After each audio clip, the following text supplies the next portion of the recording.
here in Week 17. Detroit Lions hosting NFC North foe in the Chicago Bears at home.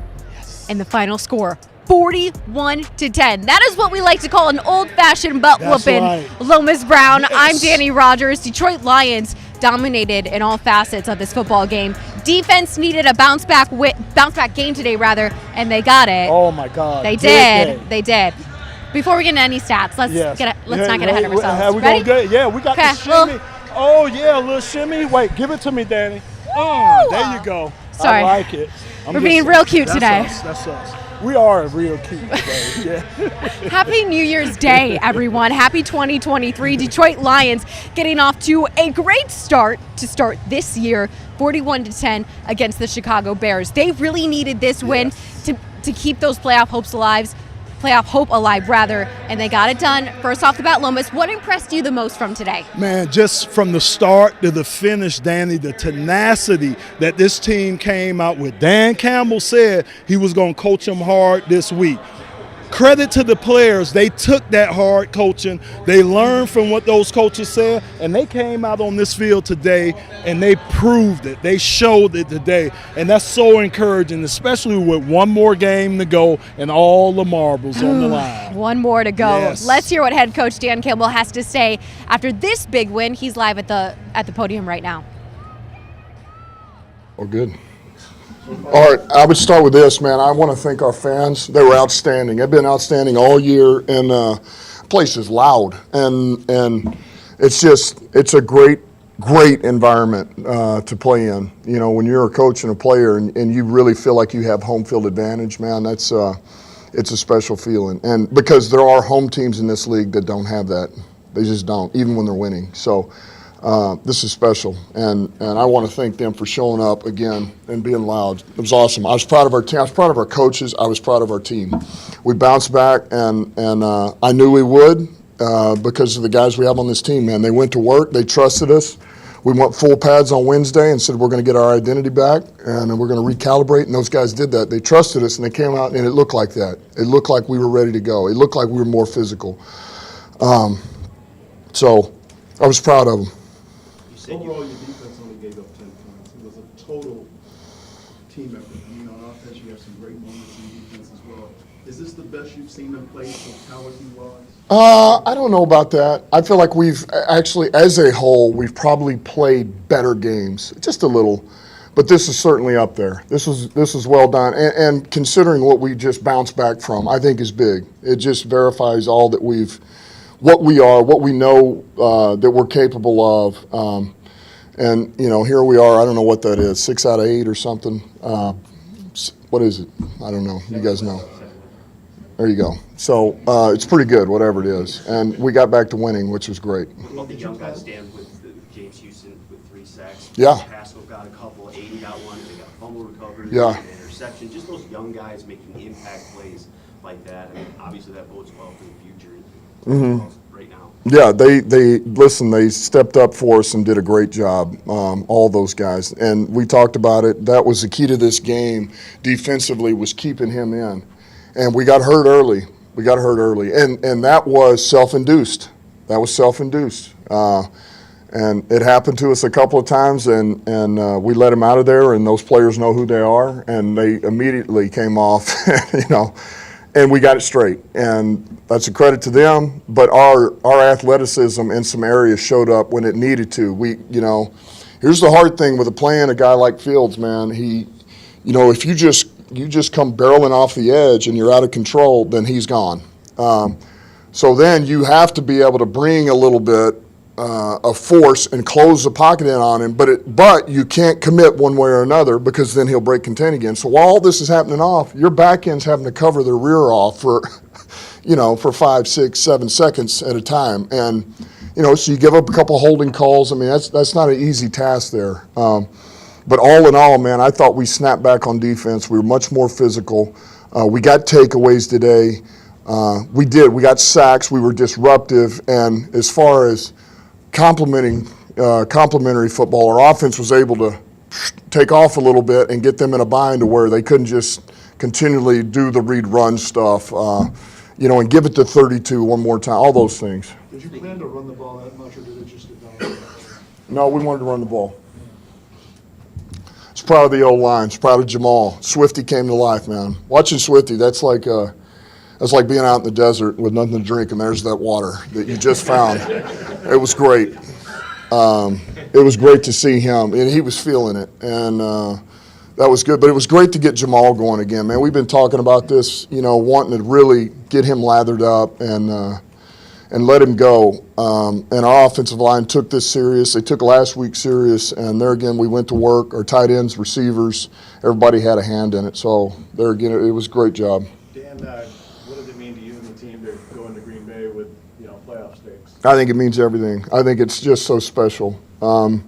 It's as good as it can get. I mean, seriously, you get to go to Lambeau, historic Lambeau, where the tops in this division has been Green Bay every year for years, and to go earn your right, to potentially get in. Even if you do get that win, doesn't mean you're guaranteed to get in. I know this, we're guaranteed to get one more week, and so I just think this is as special as it gets. I mean, I just don't think you'd want it any other way. Now, that being said, this to me is, man, because the only downside about today is the fact that this is our last home game. And you want this to be, no, man, we're going to have a few more home games here down the road, in January.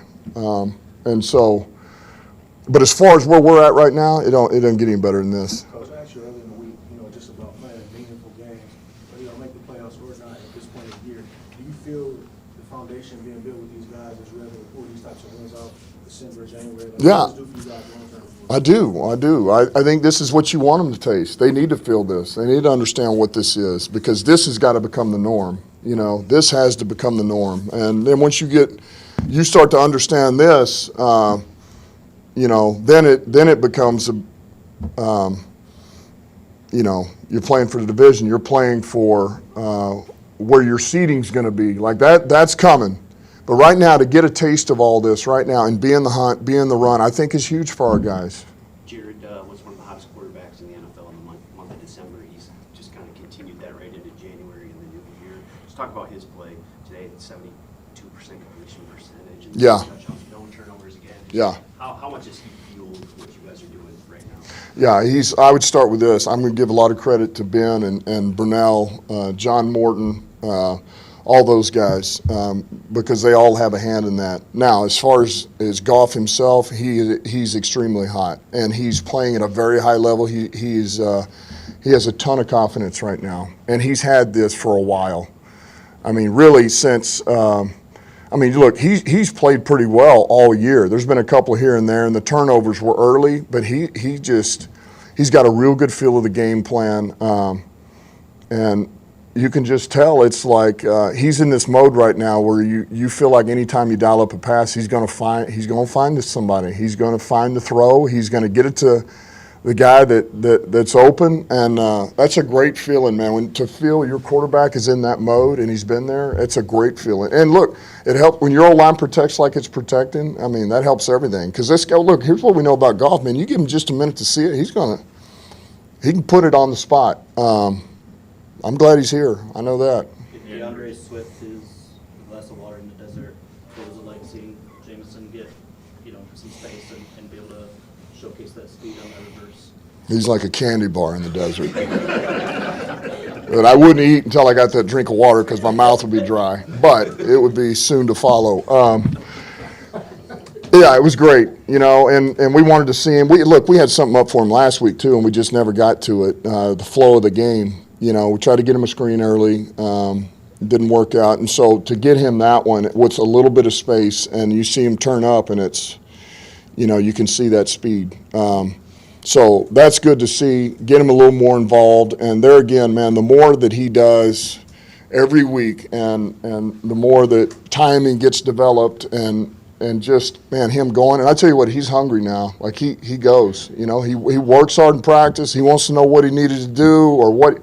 He's very coachable, and so he's only gonna continue to do this. And then you said that you expect there's going to be some more playoff games in January. Talking about possibly division titles. Do you think that you set the standard? Is that the expectation next season going forward? I think that, to me,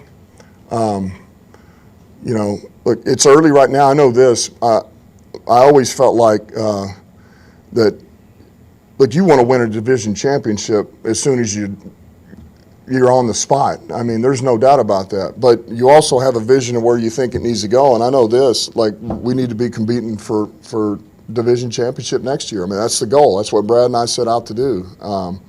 And you do that, and then you're able to get a home game, get you a couple of home games, and now everything runs through Ford Field. It runs through Detroit. Man, you like your odds a little better. Now, there again, we're still in this moment right now. We got to go to Green Bay, so I don't want to get too far ahead, but that was always the vision, man. And if we don't think like that, then we'll never get there. I know that. You had some communication issues in the first quarter. Oh, God. What was going on there, and I guess Yeah. what does it say about your offense that you're able to still pull a touchdown out of that first drive? Well, it says that Goff's in great shape because he kept running back over to get the play, run back in. That was a good job by those guys getting it. It was the helmet went out, and then we tried to change out the helmet. That helmet wouldn't work, and then we, and eventually we got it fixed. But that's, it was a good job by Ben getting them into him. But really, Goff, I mean, to be able to get it in and then sprint back out there, get the play into the guys without the play clock running down, and then still going through the process of everything that it takes to get us into the right play, the kills, the checks, all that. That was pretty good. It's pretty good. You talked about Swift, you talked about Jameson, but another one of those individuals that's been showing up is Brock Wright, especially in the most recent weeks. Yeah, listen, Brock's done a good job, and so is Zylstra. Those guys have stepped up. They're young guys in the tight end room, that we want to give an opportunity to. They're both different in what they're able to do. They're both smart. They're both tough. But, look, Brock does a ton of dirty work for us, He does all the blocking, pass pro. He does the flock motion blocks. And so, when you're a hammerhead long enough, sometimes it's a little easier to be dropped in coverage, as long as you sell it. So what is Brock? You got the water and you got the candy bar in the desert. No, I don't know about all that. I don't know where to go with that one. But they've done a good job. He did a good job. He just, he shows up every game for us. He does something. And so he's another guy that's grown and developed, another one of our young guys, from last year. Speaking from experience, getting dropped in coverage there, Jeremy. Yeah, absolutely. Yeah, you get thrown a bone every once in a while. Here's one of your 12 catches, which is fine. That's all good. You know your role, and that's great. They'll throw you some scraps. Jeremy, last one. You guys announced the offensive and defensive line out of the tunnel. Whose idea was that, and was that kind of the same thing with recapturing that identity? Yeah, I wanted to do that because that was, everything coming out of Carolina was about that. And for us to be, our identity to be a physical, tough, hard-nosed, relentless, resilient team, it all starts with the O-line, D-line. And so I wanted to make sure they got acknowledged for the last one here. All right, thanks, guys. Okay. Hayden, anyone else coming? Just Jared. You just heard from head coach Dan Campbell after a 41-10 victory for his Detroit Lions to move to 500 on the season. 8 big wins. If I would have told you that before the season, what would you have said, Lomas? Well, can I correct you real Yes, fast? yes, you It may. wasn't a victory. It was a butt kicking that took place on this field today. It But was. proceed. Go ahead, Danny. If I would have told you 8 wins before the season, what would you have said? Danny, I had 6 to 7. I'm Okay. serious. So I'm shocked. I'm Yeah. so happy that these guys were able to pull themselves out of the 1-6 hole Yeah. that we were in, and they just been playing some inspired ball. So it's just so happy to see a young team take a jump the way they took this jump, and I know the coaching staff has to be pleased with them too. They have to be. Let's take a look at today's final stats to get a better look at what the Detroit Lions were able to do today. And I know the rushing stats are certainly going to stick out to a lot of people. For the Detroit Lions, 265. Chicago, 200 even. All things considered. Okay. All right. But think Fine. about it, Danny. 2 big runs. 2 that big got runs. them almost at the Yeah, 63-yarder by Justin, and then the 31-yarder. So take those 2 big runs out. Not bad by the defensive front today. Not bad, especially when you look at Chicago Bears passing offense. Just 30 yards Yes. to Detroit's 239, 500 yards of total offense. The offense needed that after Carolina week last week when they allowed Carolina to do that right. over 500 yards. 2 critical turnovers caused by this Detroit Lions defense. You had the interception from Aiden Hutchinson, Oh, my his God. third on the season, and then a forced fumble by James Houston, and then recovered by Hutch. I mean, those two, that duo is just, they're kicking butt. We'll just keep using that phrase today. And then time of possession, 35 minutes to the Bears, just 24, which had to play a factor in this one today. You had Jared Goff, 3 touchdowns, 255 yards, 21 of 29 passing. We keep talking about him. How special is his game right now? Danny, he's on another level right now. I mean, he is playing Patrick Mahomes. I mean, you could throw Jared in that group of quarterbacks the way he's playing right now. He's been flawless. He's been taking care of the ball. He's been spreading the ball. He's done everything that you needed to do to be a winning quarterback and be a successful quarterback. Jared Goff has just been playing outstanding, and he's trying to show the coaching staff why he needs to be the quarterback, why they don't need to look at another quarterback because Jared Goff is here. I agree. Jared Goff finding about 10 receivers here in this one. How lethal is that receiving core when it's healthy like it is? Oh, my God, Danny. Who do you cover? I mean, do you cover Amara? Then you got Khalif. You know, do you cover Josh? I mean, you just got so many weapons. And don't forget about our touchdown-making tight ends we have. My goodness. So it's a luxury for him to have all these different weapons. And I didn't even talk about the guys coming out the backfield. So things are clicking right now. I'm so happy they're clicking. And Ben Johnson, he's pressing all the right buttons. Another player we have to highlight right off the bat is wide receiver Amon-Ra St. Brown. He became the youngest player in Detroit Lions franchise history with 100 receptions in one season at 23 years old and 69 days. 4 receptions here today. So not a ton of action, but that was good for 62 yards. So he was hauling in passes for about 16 yards a catch. Longest reception of the day coming in at 28 yards. And he was targeted just 5 times because you mentioned it. The receiving core is so deep.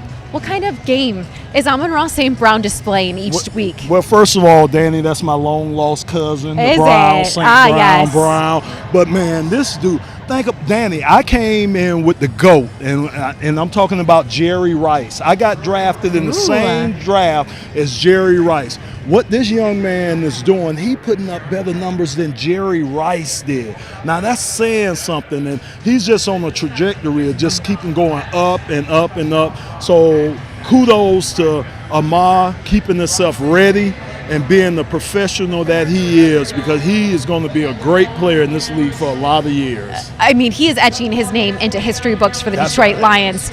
Kelvin Megatron Johnson played for this franchise. Herman Moore. I mean, we had some great receivers come through here, but Amon-Ra St. Brown is at the top. This, to me, that 100 receiving yards stat or 100 reception stat really does kind of tip him over that, where, hey, this is a very legitimate receiver Detroit Lions have on its hands. Looking at running back Jamal Williams, he was outstanding today in the run game. He was a big reason why Detroit was able to get back to its core foundation of running the rock. Jamal Williams, 144 yards on 22 carries. That was good for a touchdown. He also got involved in the pass game, which was good for a 13-yard reception. Jamal Williams, is he back? He is back, Danny. 15 rushing touchdowns on the year. He had a long of 58 yards today, which was a beautiful run. Jamal he's the reason why this offense, again, is moving at the pace is moving at right now. You know, DeAndre, they're slowly trying to get him incorporated back, but the workhorse has been Jamal, and he's been doing an outstanding job. The offensive line did an outstanding job of opening holes up for those guys. It was just a great effort on the offensive side of the ball today to enable the Lions to put up the points that they did today. It sure was, and Jamal's having the best career year of his career, 850 yards rushing. The last time he came close to that was last season with 601 yards. So he is crushing the game right now. We were waiting for that run game to come back. Yes. What really allowed it to get back on track today? I think these guys were physical up front. Danny, I just think the challenge that Coach Campbell gave these guys in practice this week, he challenged those guys, and they stood up to it, Danny. They took the challenge on. They got better this week, and you could see it. They blew those guys off the ball. Like I said, it was a reverse of what happened to us in Carolina. We took that and did the same to Chicago today. So it was great. It was lovely. I will enjoy a lot more of that too, Danny. Thank you. I know you will, Thank Lomas. We love the big men here, okay? They do a lot for the run game. This big man says so. Okay, Swaggy and Swifty, they're back. Jamal Williams, he's back. DeAndre Swift, it's safe to say he is back. His first touchdown since December 4th. DeAndre Swift has been battling shoulder and ankle injuries this entire season. Yes. So for him to come back, scored 2 touchdowns in this game, get his legs back under him, it was a really, really good sign.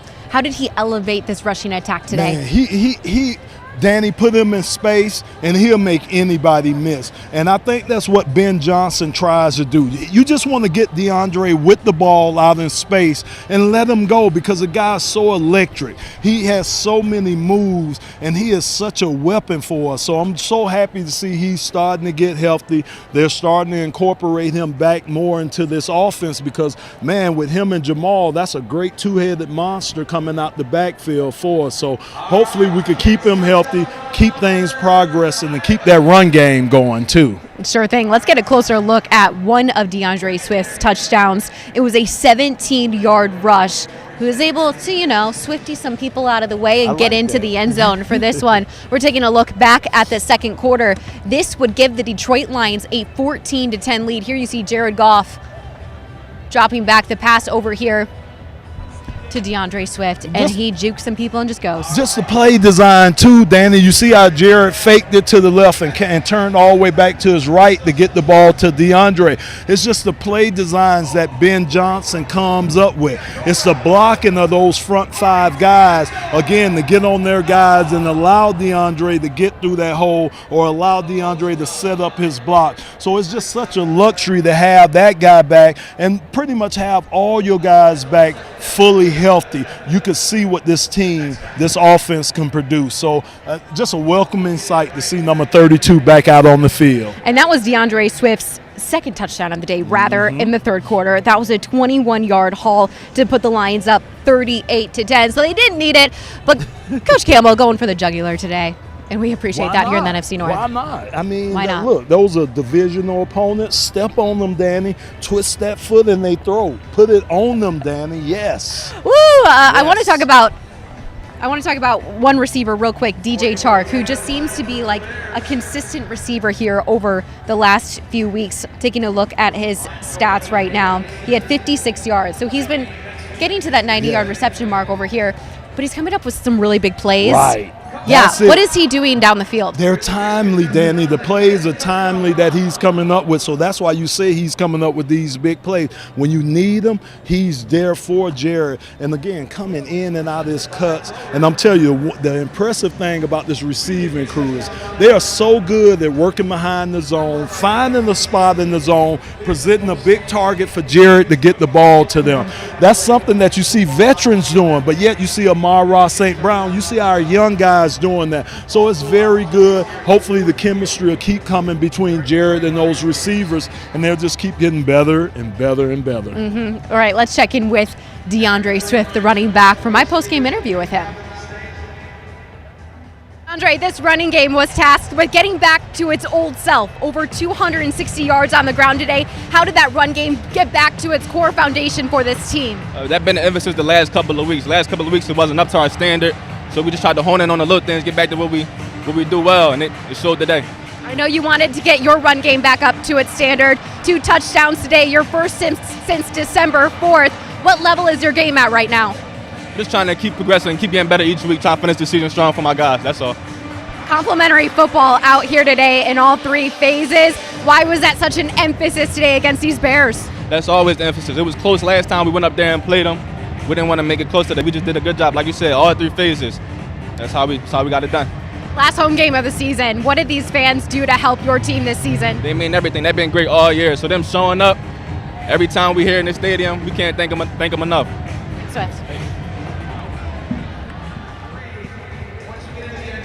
That was running back DeAndre Swift, who has loved all of the fans here at Ford Field over the season. This Detroit Lions offense today, we mentioned it, over 500 yards of total yards rather, and then 26 first downs to Chicago Bears, just 9. That means they were moving the ball and they were explosive thanks to quarterback Jared Goff, who we have to keep giving love to. Hey, we might as well give him the love. He's the leader on that team. He's been getting it done. So, hey, let's just pour the love on him. Just let the love come out, Danny. Just let it pour. Just let it pour. Jared Goff playing one of the best seasons of his career. Let's check in on him now. He's standing by at the postgame presser. Yeah. The challenges that presented both to your communication and your cardio? Yeah, thank God we had a little contingency plan there in place with the wristband. About halfway through that drive, we remembered we had that, and that made it a little bit easier. But up until then, I was running to the sideline getting the call. Things like that happen sometimes, unfortunate. But yeah, it happens. How difficult is it for you? Is it a big challenge, or is it just something you're pretty Yeah, we can't play the whole game like that. We I've done it before, and I've had times where the headset goes out. It's unfortunate. You'd like to think it doesn't, but it does. It's just part of the game.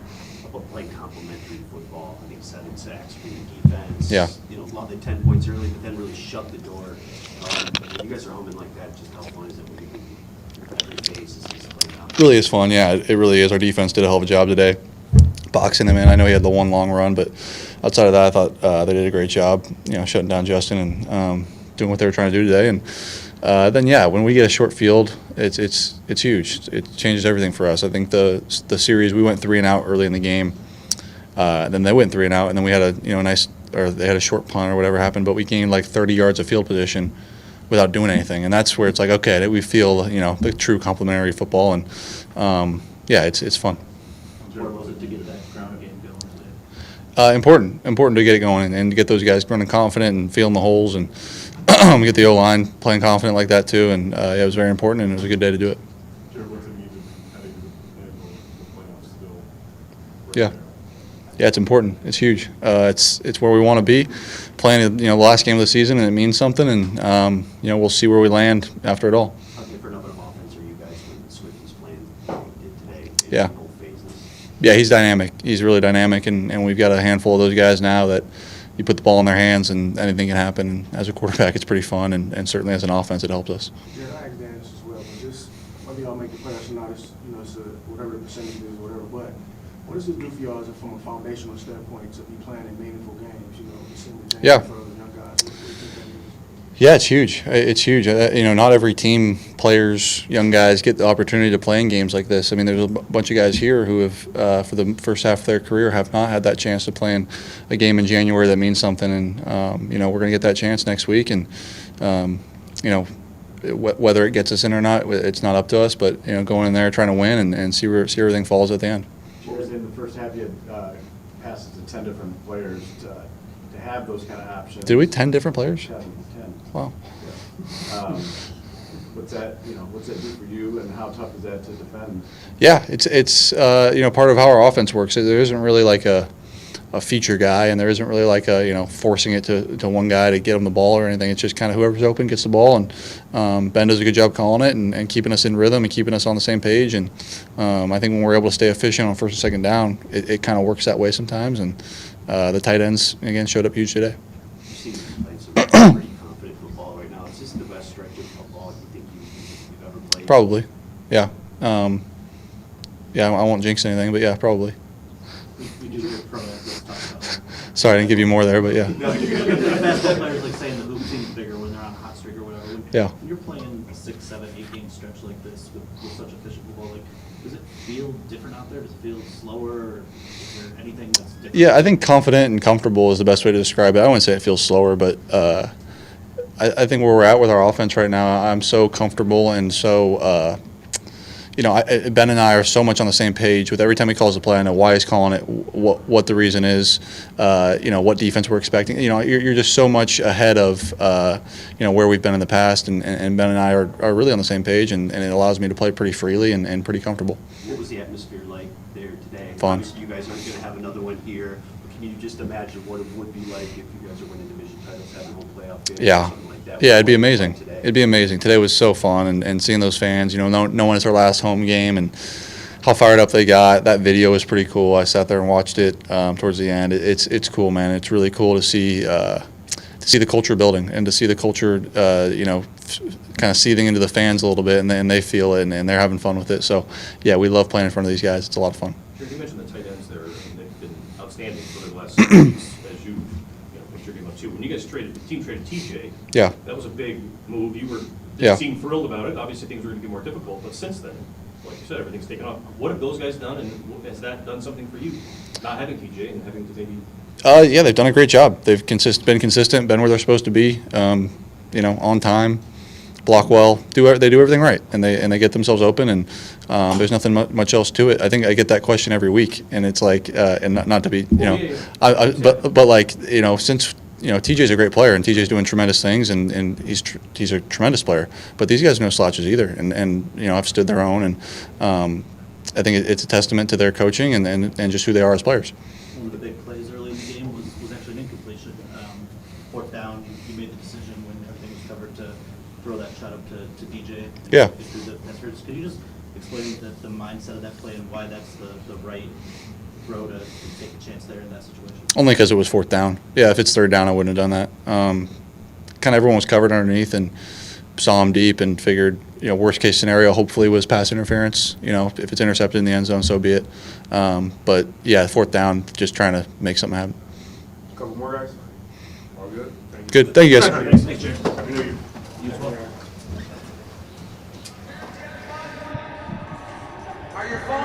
You can certainly see that comfiness and confidence playing out there on the offensive end for these Detroit Lions and Jared Goff. And another key weapon in this offense is tight end Brock Wright. Oh, my God. 2 touchdowns today on just 13 receiving yards. Last week, we saw Shane Zylstra, another tight end, haul in 3 touchdowns against Carolina. It's a good idea to be a tight end in this offense when your offensive coordinator is the former tight ends coach in Ben Johnson here. I'll say it. It's so awesome, man, how he's incorporating these tight ends into the game plan and how they're paying off. I mean, these guys are coming up with touchdown catches after touchdown catches, and I know that has to give Ben Johnson a warm feeling that he knows if he calls something for his tight ends, it's going to be a completion or a touchdown. So it's just great the way he uses his tight end, and I'm happy. I hope he continues to do that because they are a big weapon in your offense. I thought we were going to see back-to-back weeks of tight end hat tricks, and that would have made my year. Dang it, Ben Johnson. You know what you were doing. We have to switch gears to the defensive side of the ball. Defense needed to respond back after allowing over 500 total yards of offense against the Carolina Panthers. Yeah. How does 6 sacks sound? Oh, my, sounded lovely. Hey, Aiden Hutchinson with the pressure of the sack. James Houston with the hustle or the sack. I mean, it was lovely just calling those games. John Kaminsky, just calling those guys out. And Danny, the great thing was we didn't have to send pressure. We were doing it with our front 4 guys. And anytime you could get quarterback sacks, hits, and hurries with your front 4 line, you're doing great. So it was just wonderful to see. Those guys were relentless, and Justin Fields looked like he didn't want any more. After a while, Danny, he had that wayward look on his face like, I don't want any more of this, and that's nice. He didn't want any more of the problem in James Houston, rookie, with 3 of those 6 sacks today. He also had 3 quarterback hits, 2 tackles for loss, a fumble recovery. I mean, what he is able to... This man was cut off the 53-man roster coming into the season. He didn't actually make the team, although he was a 6th-round pick. Now he's coming in here and doing this. 8 sacks on the season. That's more than Aiden Hutchinson, who has 7.5 now. Danny, I can't explain this. You're looking for an explanation from me, and I can't give you one. Explain this, Lomas. I can't, Danny, for what he is doing.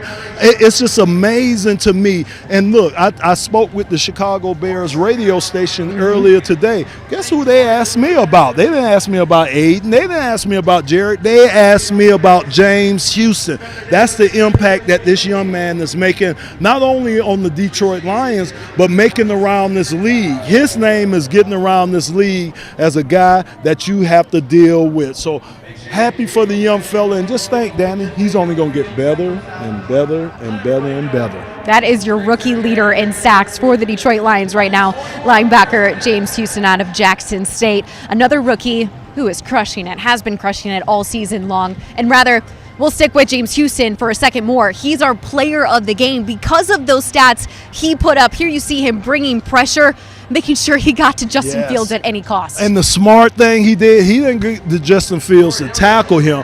He got to Justin Fields to strip the ball from him. And just to be a rookie and to think about stuff like that, I mean, the guy's playing beyond his age right now. And his hustle, he's always hustling. He's a relentless guy. So pretty much all our guys are. They are relentless, and you have to stay on those guys. Danny, I used to hate to play against guys that went all day long. And James Houston would be somebody I would hate to play against right now. Houston came into the NFL. This coaching staff knew he had the talent, but it was raw talent. They needed to harness it in and make sure his mental was up to the speed of the NFL as well. So understanding the scheme, and game by game, he just got more and more snaps, and he has certainly risen to the occasion rather than folded from the adversity. Do you remember just playing with a young player like that? You know what? I can't. I mean, I know Barry Sanders came in, and Barry was beyond his years. But other than that, Danny, I can't think of too many guys I played with on this team or any of the other 4 teams I played with that have come in as a young fellow and made the impact that these young guys, Aiden, James, all our young guys are making such big impacts right now, and it's wonderful to see. You already mentioned him. Defensive end Aiden Hutchinson adds half a sack today for 7.5 sacks on the season. But he put up stats like he was playing in the secondary today. An interception, a pass defended, fumble recovery. What is he doing on all levels of this defense? I mean, just a jack of all trades. This guy, think about it, Danny, he gets you tackle, he gets you sacks, he gets you quarterback hurries, he gets you quarterback hits, he gets you interception, and he recovers fumbles. What more do you need the guy to do? Maybe he could go on the sideline, do a little coaching, maybe the cheerleaders do a little cheering. I mean, hey, it don't matter. Whatever you put on his plate, he seems to be able to handle, and it's wonderful to see. And it's great that Hutch is able to mentor a player like Josh Paschal along the defensive line, who got a slower start to this season, not able to come in right off the bat, dealing with a foot injury. Paschal records his first career sack, but he doesn't just record one. He records 2 sacks, 2 TFLs, 2 quarterback hits. Those stats. Welcome to the NFL, Josh Paschal. You. Oh, my God. And we know the last time he got his opportunity, Danny, he did well. So anytime he gets his opportunity, he's the guy that's going to take advantage of it. And look at those sack yards, Danny, 22 sack yards. So that's just great. They were getting to Justin Fields, but they were getting him down. They weren't allowing him to wiggle out of things and get away. They were making sure they put the hammer on Justin Fields, and Josh Paschal, he was one of those guys responsible. How little did they make the pocket for Justin Fields all day long? Man, it felt like the guy was, well, they might not know phone booth. You might know, I know what a phone booth is.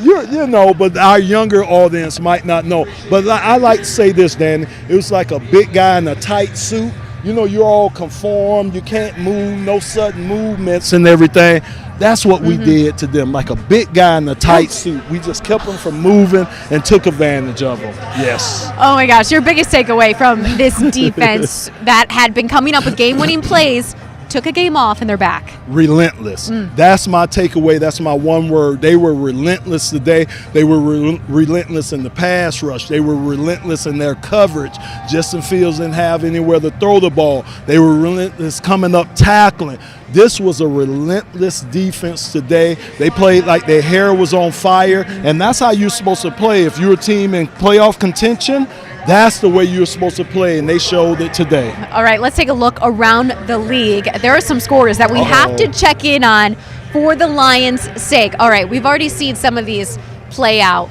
Titans, Cowboys getting that win the other night. Giants putting on a clinic, 38-10. We kind of wanted Giants to lose. And then go straight down. Browns, Commanders. Lions need Commanders to lose. Right. And they did big today against the Cleveland Browns. This is massive. You also need to keep your eyes on that Seattle Jets game. 17-3 right now. Detroit Lions need the Jets to win. Yes, we do. They already beat the Jets. Now the Jets, they need to win. Yes, so we're need Team them to Jets win. today. Please. That's Please. it. I mean, Detroit still needs to win out. Yes. One more game. One Week more. 18. Danny. It just flew by. Can I say this? Yes. Think about this. Week 18, and it'll be for all the marbles. All the marbles. Think about that. Against Green Bay. Green Bay, your division rival. In Green Bay. And we got to go to Lambeau. We get to go to Lambeau. What more? Is there We- snow? Yeah, What but- more? yeah, Palm trees and sunshine is Well, let's what more I could ask well, for. let's spoil. They probably Yeah. hold about 50, 60,000 there. Let's Yeah. spoil it for them. Let's send them home sad next Sunday. Let's do it, Danny. I agree. Let's do Detroit it. Lions were playing spoilers last year. Now they could have their season spoiled. There you go. But Detroit can spoil the Green Bay's with a win. And We that's what I appreciate want to that. do. Aaron Rodgers, I want to spoil his I- season. I feel like you're not the only one. Okay, what are your biggest takeaways from today's butt kicking, like you mentioned, Lomas Brown, Detroit Lions over the Chicago Bears? My biggest takeaway is that we have a young team, but we have a team that responds to hard coaching. The coaching staff challenged those guys this week, and those guys stood up to the challenge. They brought what they learned out on the field, out on practice, onto this field today. They took care of business from the start to the finish, and that's how you do it. That's what you want to do against a divisional rival. You don't want to give them a chance. Now, Detroit has set themselves up for an opportunity to go to Lambeau Field and bring it home. Danny. Let's bring it for home. all the marbles, we don't even know what time Detroit will be playing I next know. Sunday or Saturday. It's mysterious. Yes, I it think is. I like it. We'll see. There's playoff cheesecake. I don't know what you guys want me to do with this playoff Yeah, cheesecake. we do have playoff cheese. We got playoff cheesecake. Hey. I mean, no, the boxes. Playoff cheesecake. Cameraman That's Joe. how we do it. Bam! Look at that. I think they want me to throw it in your face, but I don't want to No. because it looks so beautiful. I know we got different kinds. Superman. I'm taking a piece of the yeah, Superman. so we got cheesecake. There it is, right there. Official cheesecake sponsor. I'm just Damn. kidding. I'm not going to get us in trouble right now. Yeah. But why not? Why not? Why not? All right. From the Victory Cheesecake and us, Lomas Brown, Danny Rogers, thank you so much for tuning into Detroit Lions Live post-game show presented by MGM Grand Detroit. Today was fun. It's the last time we'll do it from Ford Field. But that score makes it even sweeter. 41-10 is the final. Detroit crushes Chicago, and now the Lions will look to Green Bay to take on Aaron Rodgers and those Packers in a Week 18 matchup for all the marbles and Detroit to get a playoff spot. All right, thanks guys so much for tuning in. We'll see you here next week.